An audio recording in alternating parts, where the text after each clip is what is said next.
Good morning student, my name is Vinay Tiwari, PGT science from MB convent inter college. तो हम लोग यहाँ आज क्लास 7th के एसिड बेस एंड सॉल्ट के बारे में स्टडी करेंगे।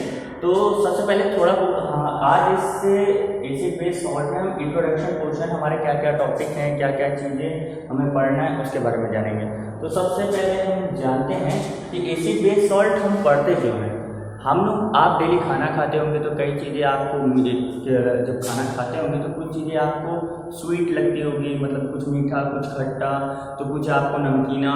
तो ये जितने भी चीज़ें हैं ना, ये आपके केमिकल्स होते हैं। खट्टी चीज़ आपका सुअर कहते हैं, SOUR, और मीठी चीज़ को आपको स्वीट कहते हैं। और आपको कुछ सोपी टच में, मतलब कि साबुन के टेस्ट में आपको जो होता होगा वो आपको क्या कहते हैं, बिटर इन टेस्ट। तो जितने भी ये टेस्ट होते हैं वो एक्चुअल में एक फॉर्म होते हैं केमिकल्स के। हमारे डेली लाइफ में हम जो इंटेक करते हैं, मतलब खाने में यूज़ करते हैं, तो उसी के बारे में class 7 acid base and salt start करते हैं। तो सबसे पहले एसिड क्या होता है। एसिड हमारे जितने भी सोर टेस्ट होते हैं उनको हम क्या कहा जाते हैं, एसिड। और जितने भी बिटर टेस्ट होते हैं उनको क्या कहा जाता है, सॉल्ट। और जब व्हेन एसिड और base are react together and form salt and release heat, और इस पूरे प्रोसेस को क्या कहा जाता है, आपका न्यूट्रलाइजेशन रिएक्शन कहते हैं। ठीक है, तो अपना याद रखिएगा जितनी भी डेली लाइफ में आप खट्टी चीजें होती हैं, खट्टी मतलब सोअर टेस्ट होता है, उनको हम क्या कहते हैं, एसिड कहते हैं। जितना बिटर टेस्ट मतलब कि सोपी इन टच में जो चीज रहते हैं वो हमारे क्या होते हैं, बेसिस होते हैं। और जो सॉल्ट नमकीन आप अपने डेली लाइफ में NaCl यूज करते हो अपने घर में, सोडियम क्लोराइड, वो हमारे क्या होते हैं, कॉमन सॉल्ट होते हैं, और वो सॉल्ट की कैटेगरी में नमकीन ही टेस्ट में आते हैं। ठीक है, तो अब उसके बाद हमारा नेक्स्ट टॉपिक आता है कि इंडिकेटर क्या होता है। कैसे पता चलेगा कि हमारा कौन सी चीज एसिड है और कौन सी चीज बेस है। तो वो शो करने के लिए क्या यूज करते हैं हम लोग, इंडिकेटर। तो इंडिकेटर हमारे दो टाइप्स के होते हैं, एक मैन मेड होते हैं और एक नेचुरल इंडिकेटर होते हैं। जो भी चीज हमें नेचर के द्वारा प्राप्त होती है उन्हें क्या कहा जाता है, नेचुरल इंडिकेटर में रखा जाता है। जैसे लिचिन से हम क्या बनाते हैं, लिटमस पेपर, ठीक है, वो हमारा क्या है, नेचुरल इंडिकेटर है। नेक्स्ट वन आपका आता है टर्मरिक, वो भी आपका नेचुरल इंडिकेटर है। और अनदर वन चाइना रोज, जो हमारे गुड़हल के पत्तों को गरमा करके उसके बाद उसको पीस करके यूज किया जाता है, वो भी हमारे नेचुरल इंडिकेटर में आता है, उसे चाइना रोज कहा जाता है। ठीक है, इंडिकेटर अब हमारे यहाँ कैसे पता चलता है कि हम एक सिंपल सा एग्जांपल ले रहे हैं लिटमस का। ठीक है, लिटमस पेपर आपके लैब में भी मौजूद होगा। ठीक है, तो कैसे पता चलेगा कि कोई चीज एसिड है या फिर बेस है। तो आप जब लिटमस पेपर को एक शॉर्ट फॉर्म याद रखिएगा, अनिल, ठीक है, एसिड हमेशा नीले से लाल में बदलता है, मतलब acid always converted to red. तो ये आपका लिटमस पेपर जब भी आप किसी केमिकल्स में डिप करते हो तो वो क्या हो जाता है, ब्लू, क्या कहते हैं, ब्लू टू रेड में कन्वर्ट हो जाता है। तो वो आपका क्या होता है, एसिड होता है। और जो आपका क्या कहते हैं, रेड टू ब्लू में होता है, वो हमारा क्या होता है, बेसिस में आता है। ठीक है, हमारे मेनली लैब में लिटमस पेपर ही यूज किया जाता है। इसी से हम केमिकल्स पता करते हैं कौन सा हमारे एसिड है, कौन सा बेस है। और लिटमस पेपर क्यों यूज करते हैं, अब आप अपने हाथ से अगर एसिड में हाथ से टच करके पता करोगे, चलो बेस तो हम टच करके पता कर सकते हैं, बेस को जब भी हम हाथ में लेते हैं तो वो सोपी टच होता है, थोड़ा साबुन वाला फील आता है।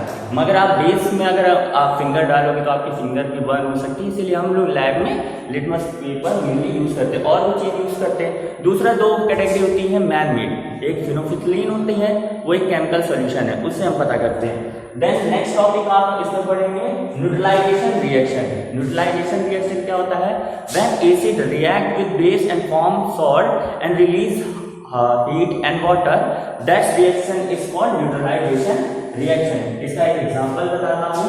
आप HCl को जब NaOH के साथ रिएक्ट कराते हैं तो वो क्या रिलीज करते हैं, NaCl plus H2O plus heat. ठीक है, तो HCl हमारा हाइड्रोक्लोरिक एसिड होता है, NaOH हमारा बेस होता है। एसिड जब भी बेस के साथ फॉर्मेशन करता है तो क्या रिलीज करता है, सॉल्ट। और इसे हम क्या कहते हैं, NaCl, हमारा जो फॉर्म हुआ है कॉमन सॉल्ट। ठीक। फिर उसके बाद हम नेक्स्ट टॉपिक अपने इसमें पढ़ेंगे neutralization reaction in everyday life. हमारे डेली लाइफ में न्यूट्रलाइजेशन रिएक्शन क्या कहाँ यूज होते हैं। फर्स्ट ऑफ ऑल हम पढ़ेंगे एसिडिटी के बारे में। आप जब एक्सेस अमाउंट में खाने को इनटेक कर लेते हैं तो आप क्या खाना को डाइजेस्ट करने के लिए हमारा जो स्टमक होता है HCl सीक्रेट करता है, ठीक है, HCl वो रिलीज करता है। तो जब वो एक्सेस अमाउंट में रिलीज करता है तो हमारे पेटों में जलन होने लगती है। आप ज़्यादा खाना इंटेक किए तो ज़्यादा उसको HCl रिलीज करना पड़ेगा, तो उससे क्या हो जाती है, जलन पैदा हो जाती है। तो अब हम किसका किसका यूज़ करते हैं, इसी को में हम न्यूट्रलाइजेशन प्रोसेस स्टार्ट करते हैं। हमारे पेट में एक्सेस अमाउंट में क्या मौजूद है, एसिड। हमने क्या लिया, फिर उसके बाद हम क्या लेते हैं, सोडा पी लेते हैं, इनो ले लेते हैं। मेनली हम ये आपके बेसिस का यूज़ करते हैं। तो एसिड जब भी बेस के साथ रिएक्ट करे तो आपका किसका फॉर्मेशन कर दिया, सॉल्ट का, तो वहीं पे न्यूट्रलाइजेशन प्रोसेस डन हो गया। फिर अनदर वन है आपका एंड स्टिंग और बी स्टिंग। एंड स्टिंग मतलब चींटी काटती है या फिर मधुमक्खी काटती है, तो चींटी और मधुमक्खी के डंक में आपका फॉर्मिक एसिड पाया जाता है। तो फॉर्मिक एसिड जैसे ही आपके वो डिप करती है तो आपके स्वेलिंग उस एरिया में आ जाता है। आप उसके ऊपर बेस अप्लाई कर दीजिए, कोई भी NaOH सोडियम हाइड्रोक्साइड कोई भी आप बेस अप्लाई कर दीजिए, साबुन भी रगड़ते हैं तो उसी से वो स्वेलिंग खत्म हो जाती है और वो पेन, इरिटेशन, ईचिंग प्रॉब्लम रहती है वो सब ईज हो जाती है। नेक्स्ट न्यूट्रलाइजेशन प्रोसेस है। देन अनदर वन है सॉइल ट्रीटमेंट। अब सॉइल ट्रीटमेंट क्या होता है, आप जानते हो कि हम जितने भी फर्टिलाइजर यूज करते हैं अपने खेतों में डालने के लिए, जितने भी फर्टिलाइजर होते हैं तो वो हमारी क्या कहते हैं उपजाऊपना को थोड़ा सा कम करने लगते हैं। तो उसका मतलब होता है कि उस फील्ड में, मतलब उस खेत में एक्सेस अमाउंट क्या रिव्यू निकल रहा है, एसिड का।